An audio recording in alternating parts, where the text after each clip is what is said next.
नमस्कार। डीडी राजस्थान के विशेष कार्यक्रम में आप सभी का स्वागत है। सबसे पहले आप सभी को अंतर्राष्ट्रीय योग दिवस की हार्दिक शुभकामनाएं। योग की महत्ता को हमारी प्राचीन संस्कृति, धर्म और दर्शन में हमेशा से विशेष स्थान प्राप्त था, लेकिन अब पूरी दुनिया इसकी महत्ता को समझ गई है। हमारे यहाँ गीता जी में अध्याय 2 के 48वें श्लोक में कहा गया है, समत्वम योग उच्यते, यानी जीवन की सम विषम परिस्थितियों में संयम रखते हुए समान भाव रखना ही योग है। और गीता जी के अध्याय में 2 में यह भी कहा गया है कि योगः कर्मसु कौशलम, यानी अपने कर्म को कुशलता पूर्वक करना ही योग है। और ये महत्व अब पूरी दुनिया समझ चुकी है और पूरी दुनिया ये भी समझ चुकी है कि भारत विश्व योग गुरु है। भारत प्रणेता है पूरी दुनिया को योग की एक बहुत ही अमूल्य भेंट देने के लिए। जैसा कि हम सभी जानते हैं, माननीय प्रधानमंत्री जी ने अंतर्राष्ट्रीय योग दिवस की शुरुआत की। उन्होंने संयुक्त राष्ट्र संघ में योग दिवस मनाने का प्रस्ताव रखा और दुनिया के 177 देशों ने खुले मन से इसे स्वीकार किया और 21 जून को प्रतिवर्ष योग मनाए जाने की शुरुआत हुई। आज के इस विशेष कार्यक्रम में हम चर्चा करने जा रहे हैं, करें योग रहे निरोग में। हम बात करेंगे कि योग हमारे जीवन का अहम हिस्सा कैसे बन सकता है, हम योग को दिनचर्या में कैसे शामिल करें, और इस विषय पर विस्तार से बातचीत के लिए हमारे बीच मौजूद हैं योग गुरु डॉक्टर महेंद्र सिंह जी और योगाचार्य हेमलता शर्मा जी। आप दोनों का ही हमारे कार्यक्रम में बहुत बहुत स्वागत है। तो सबसे पहले तो डॉक्टर महेंद्र, आपसे मैं जानना चाहूंगी कि हम जैसा कि सुनते हैं 21 जून को हम प्रतिवर्ष योग दिवस मनाते हैं, तो क्यों ना ये जान लिया जाए कि 21 जून को ही क्यों ये दिन तय किया गया कि विश्व योग दिवस इस दिन मनाया जाएगा? बिल्कुल मैम, इस दिन का बहुत विशेष महत्व है। देखिए 21 जून जो है वर्ष का सबसे लंबा दिन है। बिल्कुल। इस दिन क्या होता है, सूरज थोड़ा जल्दी उगता है और लेट तक अस्त होता है। इसी तरह से योग भी हमें दीर्घायु प्रदान करता है, इसलिए इसका कनेक्शन इस तरह से किया गया है। 21 जून का विशेष महत्व है। जी जी जी, बहुत ही अहम बात है ये। हम एक और बात हम देखते हैं कि योग को हम अपने जीवन में जोड़ना चाहते हैं, दिनचर्या में शामिल करना चाहते हैं, लेकिन कहीं ना कहीं हम थक जाते हैं अपनी मन की शक्ति से, क्योंकि वो मानसिक रूप से तैयार नहीं हो पाते हैं कि योग को हमारे जीवन में हमें जोड़ना है। तो मानसिक शक्ति कैसे जुटाएं योग करने के लिए? हेमलता जी, आपसे जानना चाहेंगे। देखिए, योग करने के लिए पहले हमें मानसिक शक्ति को जुटाना अपने आप ही शुरू हो जाएगा जब एक बार योग को हम अपने जीवन की एक अमूल्य शैली बना लेंगे। जो योग जो है वो एक अमूल्य हिस्सा बन जाएगा जीवन का। जब धीरे धीरे हम योग करेंगे तो योग के माध्यम से कैसे हमारे मानसिक स्तर पर, कैसे अपने भावनात्मक स्तर पर योग कार्य करता है, कैसे आपका ऊर्जा का लेवल आपका हाई हो जाता है, बढ़ जाता है, आप दिन भर आप प्रसन्न रहते हैं और हर एक बात को आप समझते हैं, तो आपकी मनस्थिति आपकी जो है बिल्कुल चेंज हो जाती है। तो हमेशा हम यही कहते हैं कि परिस्थितियां बदले इसका इंतजार नहीं करो, इससे पहले कि आप मनस्थिति बदल लो। बिल्कुल। तो मनस्थिति बदलेगी तो परिस्थितियां स्वतः ही बदल जाएगी और योग इसमें बहुत महत्व निभाता है। जी जी, बहुत ही अहम बात कही है हेमलता जी ने। डॉक्टर महेंद्र, आपसे जानना चाहेंगे कि योग की जो भी व्यक्ति शुरुआत करना चाहता है कि दिनचर्या में मुझे योग शुरू करना है, तो वो कौन कौन से योगासन हो सकते हैं या किस स्तर के योग उसे अपनाने चाहिए किसी भी व्यक्ति को? देखिए, सबसे पहले तो अपन ये जानें कि मनुष्य योग करे क्यों, इसका महत्व क्या है। मनुष्य ईश्वर की सर्वश्रेष्ठ रचना है, ऐसा सभी धर्मों में निर्विवाद रूप से कहा गया है। 84 लाख योनियों में विचरण करने के पश्चात मनुष्य को जन्म प्राप्त हुआ है। तो भाई, जब हमें जन्म मिल ही गया तो इसके प्रति हमारा कुछ उत्तरदायित्व है। हमें अपने शरीर को, हमारी काया को, इस देह को स्वच्छ रखना चाहिए, स्वस्थ रखना चाहिए, तभी हम इसके उत्तरदायित्व को, रेस्पॉन्सिबिलिटी जो हमारी बॉडी के प्रति है, इसको पूरा कर पाएंगे। तो नियमित रूप से यदि अपन कुछ योगासन, कुछ प्राणायाम का अभ्यास करें, साथ में 5 मिनट के लिए कुछ मेडिटेशन का प्रैक्टिस करें, तो इस तरह से पूरा एक कॉम्बो बन जाता है। 15 से 20 मिनट यदि आप इसका नियमित अभ्यास करेंगे, देखिए ये योग जो है ये सतत प्रक्रिया है, एक दिन का अभ्यास नहीं है। इसका रूटीन से जब प्रैक्टिस करेंगे वो ही इन चीजों को समझ पाएगा। क्योंकि जब हम प्राणायाम का अभ्यास जब करते हैं तो देखिए सारा ऑक्सीजन का खेल है। जितना ऑक्सीजन का इनटेक करेंगे उतना ही आपका मेंटल लेवल ठीक रहेगा और अपने आप धीरे धीरे इंटरेस्ट जागृत होगा। क्योंकि एक दिन भी यदि योग करेंगे तो आपका उसका जो इफेक्ट है आपकी बॉडी पे, आपके मन पर आने वाला है। बिल्कुल, बहुत ही अहम बात कही। हम जैसे ही हमारे मोबाइल की बैटरी डाउन होती है तो हम चार्ज में लगाते हैं इसे और कहते हैं कि मेडिटेशन वो काम करता है जो आपकी माइंड, बॉडी, सोल को चार्ज करता है। तो मेडिटेशन को कैसे ऐड कर सकते हैं? क्योंकि कहते हैं कि दिन की दिनचर्या को जब आप शुरू करें और मेडिटेशन नहीं किया, इट मीन्स आपने अपनी बॉडी को चार्ज नहीं किया। तो मेडिटेशन को कैसे ऐड करें? देखिए, ऐसा है, जिस प्रकार से हम सुबह उठते क्या करते हैं, सबसे पहले मोबाइल चार्ज करते हैं। तो अपन मोबाइल चार्ज करने से पहले अपने आप को भी चार्ज करें। सुबह का रूटीन ग्रेटिट्यूड से शुरू करें, भाई भगवान को थैंक्स को बोलें। उसके बाद में आप अखबार न्यूज़पेपर पढ़ने के बजाय यदि आप अपने हेल्थ को देंगे, हेल्थ इन द सेंस यदि शुरू में थोड़ा वार्म अप करेंगे, यदि आप जॉगिंग भी करते हैं तो भी ठीक है, पार्क में घूमने जाएं तो भी ठीक है, और योग करें तो इसका तो मुकाबला ही नहीं है। ये रूटीन वाली चीजें हैं, ये हमें करनी चाहिए, अपनी दैनिक दिनचर्या में शामिल इनको करना चाहिए, क्योंकि सारा खेल जो है वो मनोदशा का है। इंसान का जो जीवन है मनोदशा के ऊपर डिपेंड है। यदि आपकी मनोदशा पॉजिटिव है तो सब कुछ अच्छा होने वाला है। आप खुश दिखेंगे, आप प्रसन्न दिखेंगे, आपके चेहरे पे मुस्कुराहट होगी। लेकिन यदि आपके अंदर नेगेटिविटी या कोई दिन आप दुखी भी होगे तो आपके आंसू निकलेंगे और आपके अंदर नेगेटिविटी आ जाएगी।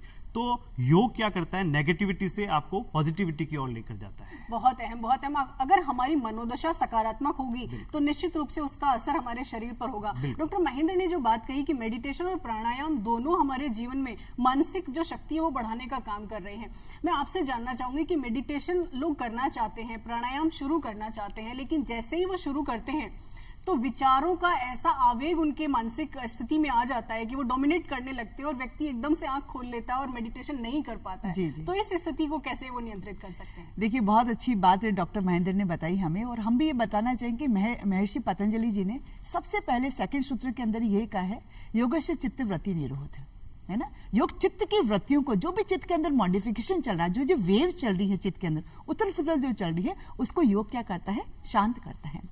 तो योगस्य चित्ते वृत्ति निरोध। अब जब हम मेडिटेशन करने बैठते हैं, जब हम ध्यान लगाने बैठते हैं, तो हो सकता है आप स्टार्टिंग में, इनिशियल स्टेज में हो सकता है जब आप ध्यान लगाने बैठे तो 1 मिनट के अंदर हो सकता है 80 थॉट्स आपके पास आ रहे, पर ग्रेजुअली जब आप ध्यान लगाते जाएंगे, निरंतर इसका रोज अभ्यास करेंगे, प्रयत्न करेंगे, अपनी सारी सेंसेस को आप इंट्रोवर्ट करेंगे, जो हमारी ज्ञानेंद्रियां हैं उनको अंदर की तरफ आप लेके जाएंगे, तो सोते ही धीरे धीरे आपका 80 थॉट्स है वो 70 हो जाएगा, फिर 60 हो जाएगा, फिर 50 हो जाएगा, 30 हो जाएगा। ऐसे करते करते एक दिन वो आ जाएगा कि जब जहां चाहें आप वहां पे आप ध्यान की स्थिति में बैठ सकते हैं। एक और बात हेमलता जी, मैं यहाँ से आप ही की बात से मुझे निकल के आ रही है कि वो ये कि हम करना चाहते हैं तो वो सांस को नियंत्रित करना नहीं सीख पाते हैं, क्योंकि आप लोग कहते हैं, जो भी योगाचार्य हैं, योग गुरु है, कि मेडिटेशन और सांस दोनों का गहरा संबंध है। तो वो सही तरीके से मेडिटेशन कैसे करें, सांस को कैसे लुक आफ्टर करें? देखिए, इसके अंदर बहुत सुंदर बात हमारे हठ योग प्रतिपिका के अंदर कही गई, चले वात चले चितम, है ना। वात मतलब हवा, वायु, तो चले वात चले चितम। इसलिए हम कहते हैं कि अपनी वात जितनी आपकी चल रही है, आपका सारा ब्रेथ जितनी आपकी चल रही है, पूरा थॉट प्रोसेस उससे आपका कंट्रोल होता है। तो जितनी आप गहराई से, जितनी धीमी धार आप श्वास की लेंगे, आपका थॉट प्रोसेस जो है वो इतना ही शांत होगा। जी। है ना। तो हम कहते हैं कि श्वास रोकने की बात हम करते हैं, कुंभक की बात हम करते हैं, तो कुंभक में थोड़ी देर के लिए आप श्वास रोक के बैठिए, अपने आप ही आपका थॉट प्रोसेस जो है वो शांत हो जाएगा।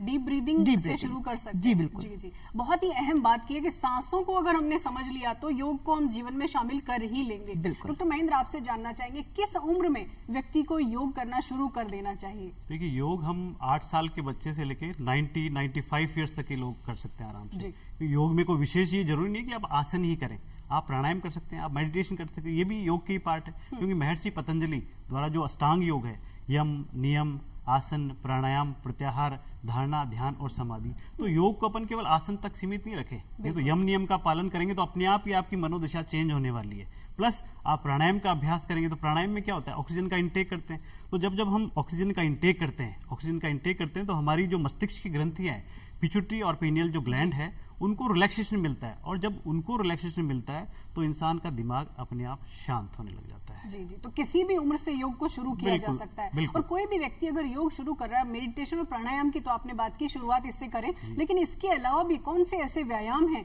जिनसे वो अपने और व्यायाम आगे ऐड कर सकता है योग के लिए? ये अकॉर्डिंग टू अपन एज अपन इसको कैटेगराइज कर सकते हैं। जैसे स्टूडेंट्स हैं, विद्यार्थियों के लिए सूर्य नमस्कार बेस्ट है। सूर्य नमस्कार में पैर के अंगूठे से लेके सिर तक बॉडी के एक पार्ट की एक्सरसाइज हो जाती है। तो रूटीन से यदि सूर्य नमस्कार के पहले जैसे 1 राउंड निकाला, और ये आपकी क्षमता के ऊपर डिपेंड है, क्योंकि योग क्या जबरदस्ती थोपने का चीज नहीं है, कोई काम नहीं है। आपको जितना संयमित तरीके से करना है और जितना आपकी बॉडी की डिमांड है उतना ही करना है, क्योंकि जबरदस्ती ठीक नहीं है। बिल्कुल। Excess of everything is not good. इसलिए जितनी आपकी बॉडी की कैपेसिटी है उसके अकॉर्डिंग आप करें, और आसनों में डिवाइड कर सकते हैं। जैसे कभी बैक बेंडिंग वाले आसन कर सकते हैं, कभी फॉरवर्ड बेंडिंग वाले आसन कर सकते हैं। ऐसे धीरे धीरे जब इसकी शुरुआत करेंगे तो अपने आप इंटरेस्ट क्रिएट होने लग जाएगा, और अपने आप धीरे धीरे आपको लगेगा कि हाँ, ये मेरे लिए चीज ठीक है, ये मेरे लिए चीज वो अपने अकॉर्डिंग टू आप कर सकते हैं। एक बात और, योग अगर शुरू कर रहे हैं तो खान पान भी उसमें बहुत अहम है। तो योग करना जो व्यक्ति शुरू कर रहा है उसका खान पान कैसा होना चाहिए, किस तरह की डाइट ले ताकि योग का बेनिफिट उसे मिले? बहुत अच्छा क्वेश्चन है। जैसा खाएं अन्न वैसा बने, सीधी सी बात है। जितना अपन अच्छा खाएंगे, और देखिए योग करने वाले अपने आप ही मनोदशा चेंज हो जाती है। मैं बार बार एक ही चीज पे बता रहा हूँ आपको कि जब इंसान योग करता है तो सबसे पहले आती है उसके अंदर पॉजिटिविटी जब आने लग जाती है तो उसको लगता है कि सब कुछ मैं जो करूं वो सात्विक करूं। कहने का मतलब सात्विक खाना खाऊं। आप सुबह उठिए, अंकुरित अनाज जिसको बोलते हैं अपन, है ना, आप स्प्राउटेड व्हीट्स का ब्रेकफास्ट ले सकते हैं। चेंजेस कर करके लेंगे तो आपका क्या पूरा दिन एनर्जेटिक रहेगा। आप जब स्प्राउटेड व्हीट्स लेते हैं मॉर्निंग के अंदर तो उसके अंदर एक विशेष तरह के एंजाइम होते हैं जो आपकी बॉडी की क्लीनिंग करते हैं। तो इससे क्या होगा, आपका पूरा दिन एनर्जेटिक रहेगा। और योग जब आप करेंगे तो अपने आप ही आपका मन जो है वो सात्विकता की ओर बढ़ेगा। मैंने कहा मनोदशा चेंज होगी तो अपने आप ही वो बुरे विचारों से, नेगेटिविटी से दूर होके, और वो अच्छा ही, उसको लगेगा कि मेरा शरीर है तो मेरी रेस्पॉन्सिबिलिटी, तो मैं कुछ अच्छा ही इंटेक इसके अंदर करूं। तो अच्छा खाना, सारा ही मनोस्थिति का खेल बिल्कुल है। योग मनोस्थिति को ठीक करने में अहम भूमिका निभाता है। आज के समय में मनोदशा ही ठीक होनी चाहिए। फिजिकली आप ठीक है, लेकिन यदि आप मेंटली फिट नहीं है, क्योंकि आप वर्तमान में अपन देखते हैं मेंटली लोग ज्यादा बीमार हैं। सोचने की आदत है, जैसे कि एंजाइटी, डिप्रेशन, ओवर थिंकिंग करते हैं अपन, उसकी वजह से सब प्रॉब्लमेटिक हो जाता है। जी जी, बहुत ही अहम बात कही। हेमलता जी, आपसे ही जानना चाहेंगे कि आज के दौर में तनाव, एंजाइटी, डिप्रेशन, ये सारी चीजें इतनी ज्यादा हावी हो गई हैं, सिर्फ बड़ों में ही नहीं बच्चों में भी ये चीजें देखने को मिल रही हैं। तो इसको योग कैसे ओवरकम कर सकता है, कैसे हेल्प कर सकता है इसमें? योग इसमें बहुत बड़ी भूमिका निभा सकता है, क्योंकि जब हम योग करते हैं तो कहीं ना कहीं हम बाहरी दुनिया से हम डिस्कनेक्ट होते हैं और अपनी अंदर की दुनिया में हम प्रवेश करते हैं। जब अंदर की दुनिया में हम प्रवेश करते हैं योग के माध्यम से, आसन के माध्यम से, प्राणायाम के माध्यम से, ध्यान के माध्यम से, तो धीरे धीरे हमारा पैरासिम्पैथिक नर्वस सिस्टम हमारा एक्टिवेट होता है, जो रिलैक्सिंग हार्मोन्स का, हैप्पी हार्मोन्स का सिक्रेशन करता है। तो सारा हम देख रहे हैं कि छोटे बच्चों से लेकर बड़ों तक आज का कोई ऐसा व्यक्ति नहीं जिसके लाइफ के अंदर स्ट्रेस ना हो। जिस तरह से हम भाग रहे हैं, दौड़ रहे हैं, तो सबके जीवन के अंदर स्ट्रेस है, तनाव है, कार्टिसोल हार्मोन बहुत बढ़ गया है। बिल्कुल, बहुत ज्यादा। तो हमें क्या करना चाहिए कि उसके अंदर थोड़ी देर के लिए, जैसे हम फिर मैं कहूंगी कि हम घर को साफ सुथरा रखते हैं, डस्टिंग करते हैं, झाड़ू पोछा करते हैं, इस दिमाग के अंदर भी दिन भर ये सुबह उठते हैं जब से चलता है और रात को सोते तब भी आपका सबकॉन्शियस माइंड आपका वर्क करता है। तो what you have to do, आपको क्या करना चाहिए वहां पे कि थोड़ी देर के लिए 24 आवर्स के आउट ऑफ 24 आवर्स अगर आप 5 मिनट के लिए भी प्योरली आप ध्यान की स्थिति में जाते हैं, अपनी ब्रेथ से आप कनेक्ट होते हैं, अपने इष्ट देवता से आप कनेक्ट होते हैं, किसी भी ऑब्जेक्ट से आप कनेक्ट हो जाइए, तो आप त्राटक करते हैं, सूर्य त्राटक आप करते हैं, तो बहुत सारी एनर्जी को आप अपने अंदर इनवाइट करते हैं। और कहीं ना कहीं इनवाइट करना, एनर्जी को इनवाइट करना आपको पॉजिटिविटी को इंक्रीज करता है और आपके स्ट्रेस लेवल्स को रिड्यूस करता है। और सारा हमने देखा है कि सारा साइकोसोमेटिक बीमारी पहले दिमाग में आती है, बाद में शरीर में दिखाई देती है। तो ये बात हमें अच्छी तरह से समझ लेनी चाहिए कि योग के माध्यम से कैसे हम स्ट्रेस लेवल को कम करें, और कम करके जो भी स्ट्रेस से रिलेटेड, चाहे आपका पीसीओडी का प्रॉब्लम है गर्ल्स के अंदर, चाहे आपका डाइजेशन इंप्रूव नहीं है, ओके, आप ब्रेथ लेने में ब्रेथलेस आप फील करते हैं बहुत ज्यादा, लथार्जिकनेस आप फील करते हैं बहुत ज्यादा, थकावट फील करते हैं, ऊर्जा नहीं है, मन आपका शांत नहीं है, और आप ऊर्जा में एक सकारात्मक सोच और आपकी सकारात्मक ऊर्जा नहीं है, तो उसके अंदर ध्यान लगाना बहुत ज्यादा जरूरी हो जाता है। तो स्ट्रेस लेवल पे बहुत कम, यानी हैप्पी हार्मोन्स अगर हमें बढ़ाने हैं, सेरोटोनिन है या डोपामाइन है या दूसरे हैप्पी हार्मोन्स है, तो योग को अपनाना बेहद जरूरी है। ये कार्टिसोल हार्मोन का लेवल बहुत कम कर देगा, आपकी जिंदगी में बहुत बड़ा बदलाव ला सकता है योग। डॉक्टर महेंद्र, योग बच्चों को कैसे सिखाएं, क्योंकि बच्चे भी आजकल ओबेसिटी का शिकार हो रहे हैं। दूसरा, बच्चों में प्रॉब्लम है, स्क्रीन टाइम उनका बहुत ज्यादा है, तो बच्चों में बहुत सारी ऐसी हेल्थ प्रॉब्लम आ रही है जो अर्ली स्टेज से ही गंभीर होने लगी है। तो बच्चों को कैसे योग करना चाहिए? बिल्कुल, बच्चों के लिए तो बहुत ज्यादा बेनिफिशियल है, क्योंकि अभी जो ये कोरोना टाइम पे जो बच्चों का जो स्क्रीन टाइम बढ़ा है वो बहुत गलत हुआ है। बच्चे क्या देख रहे हैं, क्या नहीं देख रहे हैं, क्या पढ़ रहे हैं, क्या नहीं पढ़ रहे हैं, बिल्कुल पेरेंट्स भी ठीक है वर्किंग है तो ध्यान नहीं दे पाते ज्यादा। तो ये चीजें सब स्कूल लेवल पे शुरू होना चाहिए। अभी सीबीएस ने जितने भी सीबीएसई के स्कूल्स हैं वहाँ योगा टीचर्स अवेलेबल हैं, और टचवुड बहुत अच्छा उसका प्रभाव बच्चों के ऊपर आ रहा है। बच्चे रूटीन से सूर्य नमस्कार कर रहे हैं, आसन कर रहे हैं, प्राणायाम की प्रैक्टिस कर रहे हैं, मेडिटेशन की प्रैक्टिस कर रहे हैं, क्योंकि बच्चे जब स्क्रीन टाइम ज्यादा रहेगा इनका तो नेचुरली उनकी आंखें भी इफेक्ट होगी, आंखें भी प्रभावित होगी। तो आंखों की, जैसे अभी हेमलता मैम ने बात की त्राटक की, अपन त्राटक की प्रैक्टिस यदि बच्चों को कराते हैं तो बच्चों का जो दिमाग है वो पॉजिटिविटी की ओर जाएगा, और जैसा कि आपने बताया कि भाई अब मेडिटेशन का अभ्यास अपन करते हैं, तो ये देखिए एक दिन का अभ्यास नहीं है। हो सकता है मनुष्य की प्रकृति है कि उसके मन में विचार आएंगे आएंगे। इवन अपन पूजा भी करते हैं भगवान की, ये चीजें बच्चों से शेयर करें, अपन बात करें 2 मिनट के लिए। जब अपन बच्चों को बोलते हैं कि बेटा दीपक जला दो घर पे, तो बच्चा दीपक जलाता है, उस दौरान भी बच्चे बताते हैं ऐसा कि दिमाग में कई तरह के विचार चलते हैं। लेकिन जब उसको बताएं कि अपन जो ध्यान करें, तो सबसे पहले तो अपन दीपक का ध्यान कर सकते हैं। दीपक की जो लॉ चल रही है उसको बच्चों को बताएं कि बेटा आपको 5 मिनट इसको अपलक यानी बिना पलक झपकाए आप उसको देखने की कोशिश करो। तो बच्चा जब रूटीन से करेगा तो एक दिन 10 हो सकता है महीना भर लग जाए, इसमें 2 महीने लग जाए, लेकिन जब वो 5 मिनट इसकी प्रैक्टिस करेगा तो 2 या 3 मिनट ऐसे उसके आने वाले हैं जब उसको लगेगा कि हाँ मेरे दिमाग में कोई विचार नहीं आया और मुझे केवल दीपक की लौ दिखी। तो ये एक दिन का इफेक्ट नहीं है, रूटीन प्रैक्टिस है। और बात अभी तनाव की भी चल रही थी, तनाव के बारे में मैं बताना चाहूंगा थोड़ा सा। देखिए तनाव की डेफिनेशन है क्या, तनाव कहाँ से आया?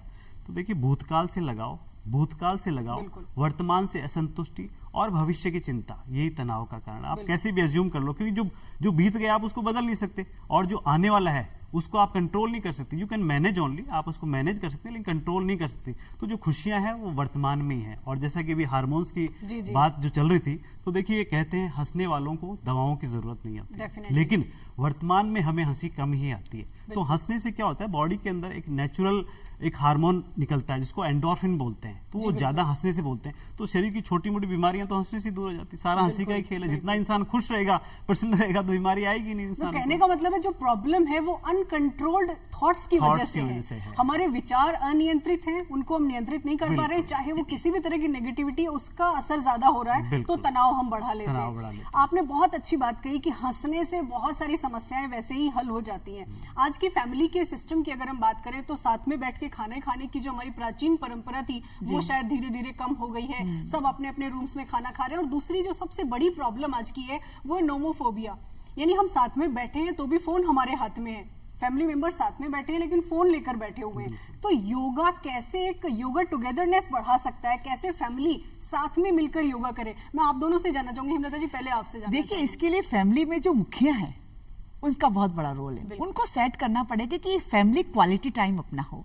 सब जगह एक निश्चित कर दिया जाए कि ये समय, और आपको पता होना चाहिए उस मुखिया को कि कब सब एक साथ मिल रहे हैं। एक समय तो ऐसा आता होगा 24 आवर में से, तो कब हम एक साथ मिल रहे हैं, तो वहां पर फिर आप पूरी फैमिली के साथ में बैठकर आप चाहे कुछ भी करें, आप चाहे स्ट्रेचिंग करें, चाहे आप योगासन करें, चाहे आप ध्यान करें, चाहे आप हास्यासन करें, चाहे एक जनरल आप टॉक करें, हेल्दी टॉक्स करें, संवाद करें, तो इससे क्या एक बॉन्डिंग आपकी बहुत होती है, बढ़ती है उससे। और फैमिली को जब हम टाइम देते हैं, शेयरिंग सिस्टम होता है, तो कहीं ना कहीं वो शेयरिंग करना ही स्ट्रेस लेवल को हमारे रिड्यूस कर देता है।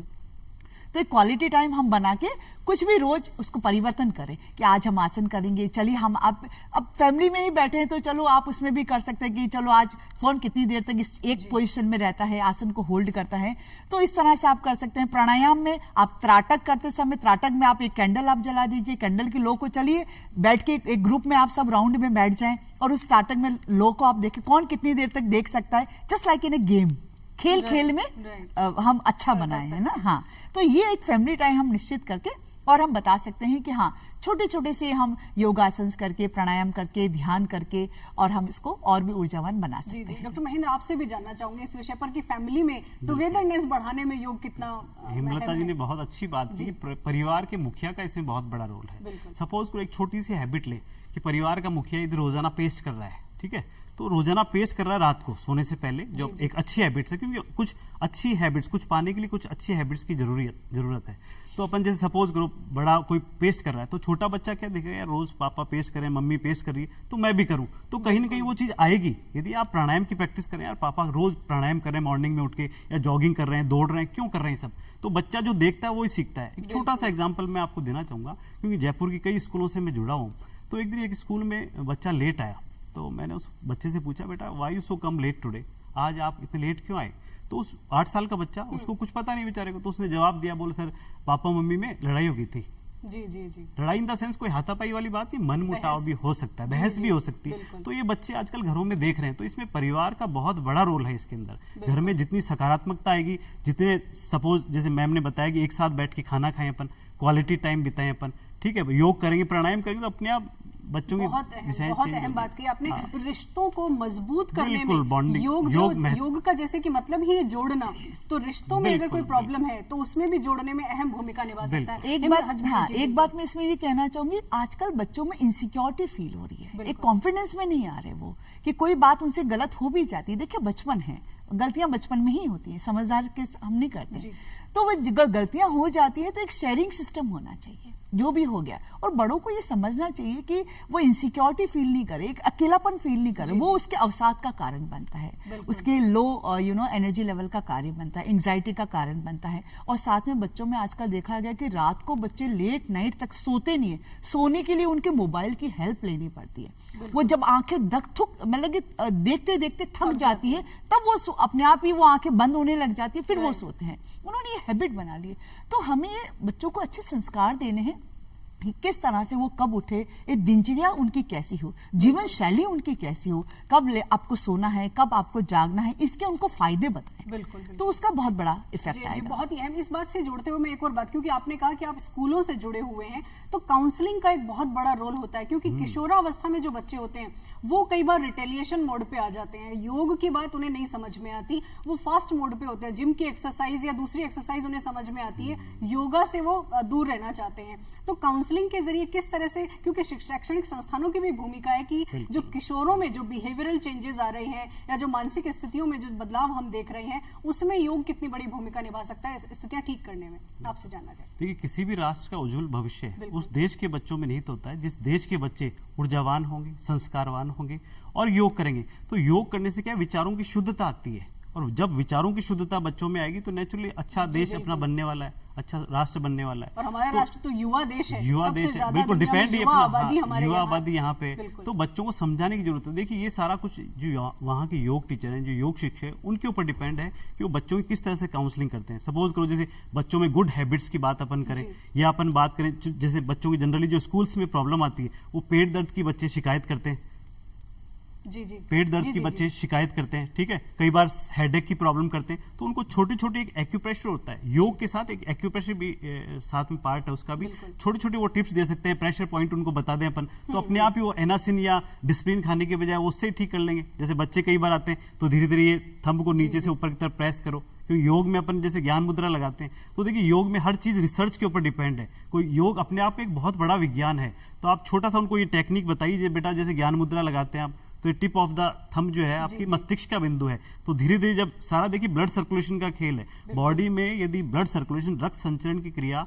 नियमित रूप से होती है तो शरीर में कोई बीमारी आएगी नहीं। तो आप धीरे धीरे ये प्रेशर दीजिए, उनको बताएं आप, विद इन 5 मिनट्स के अंदर 95% दर्द ठीक हो जाता है। तो ये बताने की, काउंसलिंग करने की तरीके से जरूरत है। पूरी दुनिया योग के महत्व को समझ रही है, हमें हमारे देश के युवाओं को, बच्चों को समझाने की जरूरत है ताकि योग को वो जोड़ सके। एक और बात हिमलता जी मेरे जहन में आ रही है कि योग को लोग इसलिए नहीं अपना पाते, एक धारणा बनी हुई है कि योग बहुत स्लो जो है वो रिजल्ट देता है, ये दिखता नहीं है इसका रिजल्ट, बहुत लंबा रिजल्ट है, तो इसलिए इसको नहीं अपनाओ, फास्ट एक्सरसाइज कर लेते हैं हम। तो इसको, इस धारणा को हम कैसे बदलें?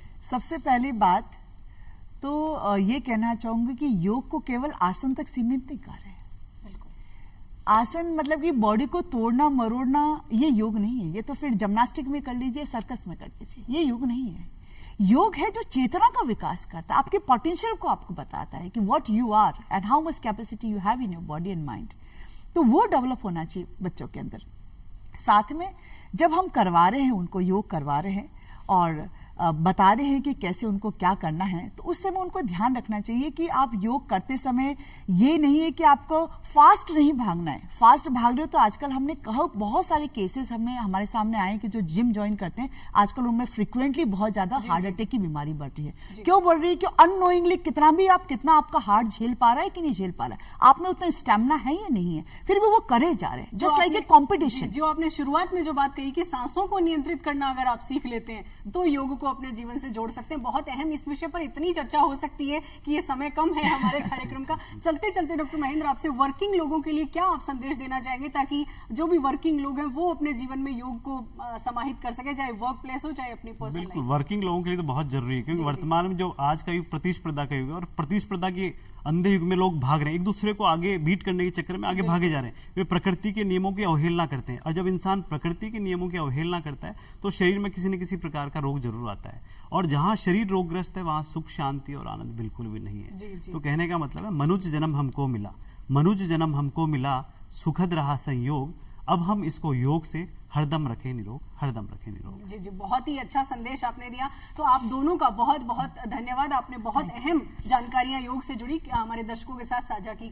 तो जितनी बातें आज हुई हैं, एक ही बात समझ में आई है कि मन, बुद्धि और विचारों में अगर संयम बनाना है, मन, बुद्धि और विचारों में अगर संतुलन बनाना है, तो योग को अपनाना है। तो आज के कार्यक्रम का बस यही विषय रहा कि करें योग और रहें निरोग। जाते जाते एक बार फिर से आप सभी को अंतर्राष्ट्रीय योग दिवस की हार्दिक शुभकामनाएं। फिलहाल हमें इजाजत दीजिए, नमस्कार।